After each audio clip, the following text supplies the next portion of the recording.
রাতে ঘুমানোর সময় নড়াচড়া করার সময় কোমরে প্রচন্ড রকম ব্যথা হয়। যখন আপনারা অনেকেই রাতে ঘুমান, খেয়াল করে দেখবেন এই পাশ থেকে যখন ওপাশে কাত হতে যান প্রচন্ড রকম ব্যথা হয়। আসলে এই ব্যথাগুলো কোথা থেকে হয় বা কি কারণে হয় বা এর সমাধানই বা কি? এটা দুইটা কারণে মূলত হতে পারে।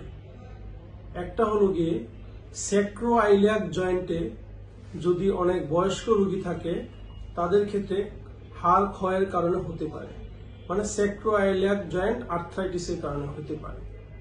আরেকটা কারণ হতে পারে আপনার যদি ইনফ্লামেটরি বা বাত ব্যথা জাতীয় কোনো রোগ থাকে, সেটা যদি আপনার ওই স্যাক্রোআইলিয়াক জয়েন্ট যেটা রয়েছে, কোমরের দুই পাশে দুইটা জয়েন্ট রয়েছে, ওই জয়েন্টে যদি কোনো প্রদাহ সৃষ্টি করে সেখান থেকে হতে পারে।